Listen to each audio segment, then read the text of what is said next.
Aujourd'hui, beaucoup plus qu'hier, je me sens obligé de perturber l'atmosphère qui règne dans notre pays. Je le fais non pas pour faire un buzz, mais pour bousculer ceux qui se sont donnés pour mission d'alimenter la peur dans le cœur des Gabonais. Les mots, il faut oser les prononcer, car si notre indifférence et notre insouciance s'expriment à travers le silence, notre souffrance, elle se vit à travers notre réalité. Notre pays, il faut le reconnaître, a perdu sa bonne réputation auprès de ses voisins. Pourtant, ses richesses ne sont pas totalement épuisées, puisqu'elles existent encore. Mais à qui profitent-elles? La pauvreté est bien réelle au Gabon. Pour la voir, il suffit de faire un tour dans notre université, encore appelée le temple du savoir, et s'apercevoir qu'en vrai, la honte serait une meilleure devise. Il suffit de se tourner vers les populations, les bas quartiers de la capitale, pour voir des humains cohabiter avec des tas d'immondices et des rats. Pour voir les traces de la pauvreté, rendez-vous dans nos hôpitaux publics, réputés meilleures structures du pays, mais qui n'offrent les meilleurs soins qu'à ceux qui ont les poches pleines. C'est triste de le dire ainsi, mais de quelle autre manière pourrais-je exprimer mon ras-le-bol? Mes chers frères, mes chères sœurs, mes chers compatriotes, la pauvreté au Gabon est loin d'être une illusion. Elle est la principale réalité quotidienne des Gabonais.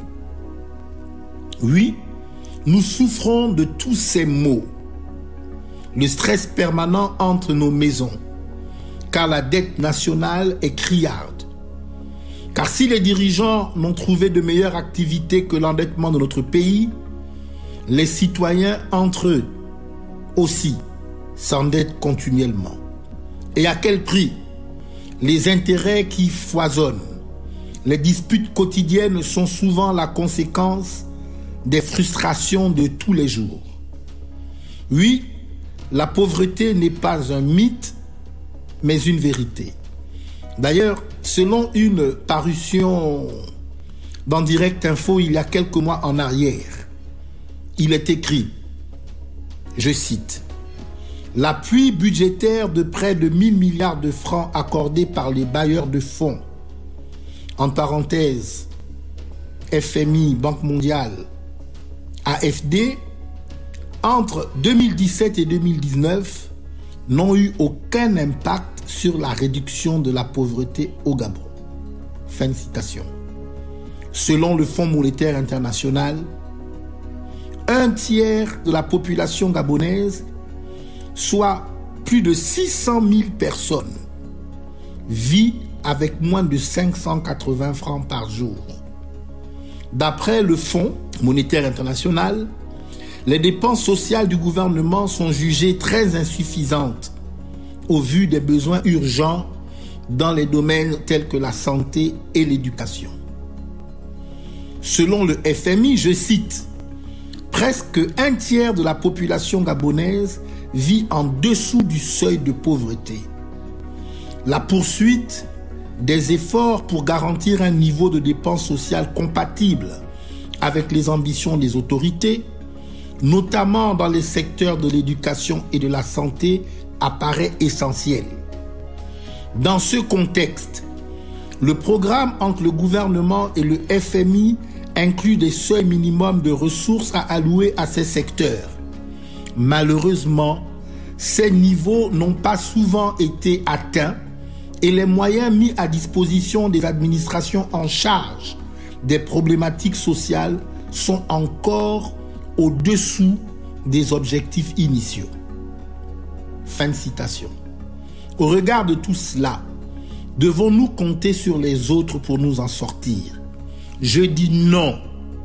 Ces rapports doivent nous mettre face à nos responsabilités et nous pousser à chercher des voies de sortie par nous-mêmes.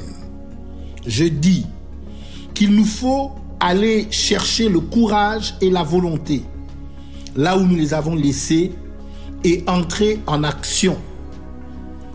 On nous l'a souvent dit, et c'est la vérité, on est mieux servi que par soi-même.